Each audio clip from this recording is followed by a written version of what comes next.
7 years complete কৰিলে মই আহিছিলো ফাৰ্স্ট ইয়াৰ সেকেন্ড ইয়াৰ তাৰপিছত যোৱা বছৰ ফটো চালো আকৌ ফটোবিলাক আহি আছে ফেসবুকত আপডেট দিয়া যায় যে ফটোবিলাক আহি আছে সকলোলৈ অভিনন্দন আজিৰ যুগত যে ফিজিক্যাল এক্সাৰসাইজৰ কিমান গুৰুত্ব এনেকুৱা মাৰ্শাল আৰ্টছৰ কিমান গুৰুত্ব আছে এটো যিসকলে কৰে তেওঁলোকে গম পায় যে ফিটনেছটো কিমান আমাৰ কাৰণে দৰকাৰী সো মই এই বিষয়ে এক্সপাৰ্ট নহয় এজন শিক্ষক হিচাপত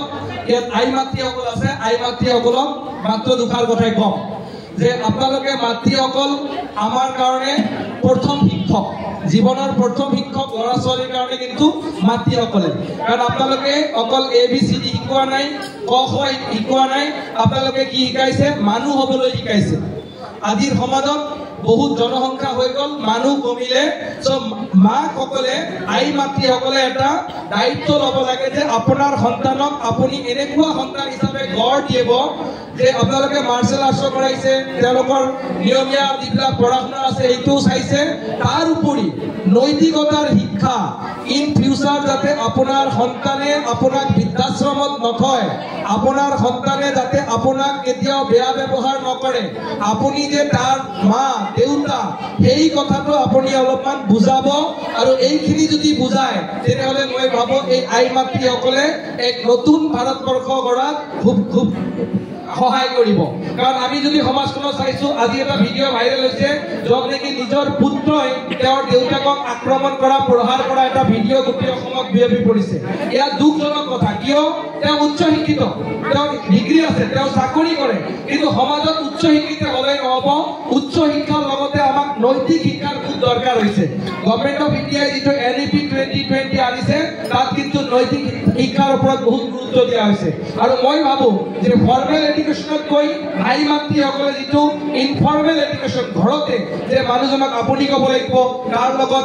লগত কেনেকুৱা ব্যৱহাৰ কৰিব লাগিব কাৰ লগত ইতিবাচকভাৱে কথা পাতিব লাগিব এই পজিটিভ মাইন্ডছেটটো যদি আপোনালোকে আই মাতৃসকলে দিয়ে মই ভাবো এখন ভাল সমাজ গঢ়াত সুবিধা হ'ব ইন ফিউচাৰ আমাৰ মাজৰ পৰা বৃদ্ধাশ্ৰম নোহোৱা হ'ব আমাৰ মাজত আমাৰ ল'ৰা ছোৱালীৰ মাজত যি সম্পৰ্ক এই সৰুতে যিটো সম্পৰ্ক আপোনালোকে ইমান কষ্ট কৰিছে আজিৰ দিনত এই ল'ৰা ছোৱালীয়ে যাতে ইন ফিউচাৰ আপোনালোকৰ লগত ভাল ব্যৱহাৰ কৰে তাৰ কাৰণে কিন্তু এই নৈতিকতাৰ শিক্ষাটো দিয়াটো খুব দৰকাৰ গীতাত লিখাৰ কথা আছে গীতা লেখাৰ কথা আছে যে আপুনি কাম কৰি যাওক ফলাফলৰ আশা নকৰিব এই কামটো কি কৰিব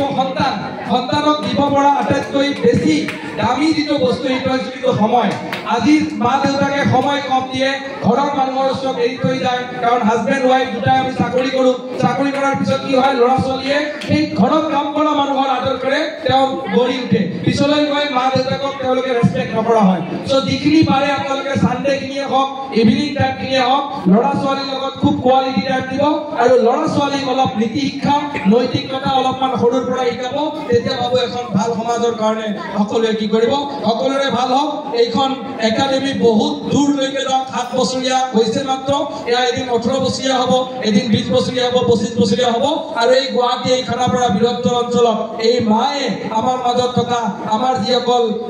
যিসকল আগ্ৰহী ল'ৰা ছোৱালী আছে যে ফিজিক্যাল ফিটনেছতে হওক বা মাৰ্শাল আৰ্টছতে হওক বিভিন্ন ধৰণৰ ষ্টেটাছ চাওক বন্ধু দীপাংকৰ আমি একেলগে LLB কৰা মোতকে দীপাংকৰ সিনিয়ৰ যদিও আজি তেওঁৰ ল'ৰা ছোৱালীক দেখি ইমান ডাঙৰ মই ফটো দেখি আজি দেখি কিবা এটা ভাল লাগি গৈছে একেলগে আমি দীপাংকৰৰ লগত একেলগে আমি LLB কৰা দীপাংকৰ এতিয়া খুব বিজি তেওঁ আগৰ পৰাই ডাঙৰ মানুহ এতিয়া ডাঙৰ মানুহ মই এতিয়া এজন তেওঁৰ ভাইটি হিচাপত সদায় আছো মই দাদা বুলিয়ে সম্বোধন কৰো সো এইটো প্ৰগ্ৰামত মই এই কাৰণে আহো যে আপোনালোকে ইয়াত আই মাতৃবিলাকক মই দেখা পাওঁ আৰু মাতৃসকলক যেতিয়া এক্টিভ মাতৃসকলক মই দেখা পাওঁ মই নিজকে এটা মটিভেট ফিল কৰো যে আপোনালোকৰ দৰে মাতৃ আপোনালোকৰ দৰে পিতৃসকল যিসকল আছে ইমান ৰেসপন্সিবল পিতৃ মাতৃ যিসকলে ইউনিক কাৰণ এইখন সমাজত একমিক অধিকাৰ সকলোৱে সাকসেস হ'ব নোৱাৰে যিসকলৰ চিন্তা ধাৰণা সৰুৰ পৰাই অলপ স্মাৰ্ট যিসকলে স্মাৰ্ট ৱৰ্ক কৰিব জানে তেওঁলোকে কি কৰে তেওঁলোকে সফল হ'ব জানে সো আপোনাৰ ল'ৰা ছোৱালীক সৰুৰ পৰাই এক ব্যতিক্ৰমীভাৱে আপোনালোকে গঢ় দিছে এই গঢ় দিয়াৰ মানসিকতা শাৰীৰিক দিশতে হওক শিক্ষাৰ দিশতে হওক নৈতিকতাৰ দিশতে হওক বা অন্যান্য সমাজ সংস্কাৰৰ দিশতে হওক মহৎ লোকৰ জীৱনী পঢ়াৰ পৰা আৰম্ভ কৰি অন্যান্য কামবোৰ কৰক সকলোৰে ভাল হওক পুনৰ মালৈ মোৰ শুভেচ্ছা জনাই মোৰ বক্তব্য সামৰিছো ধন্যবাদ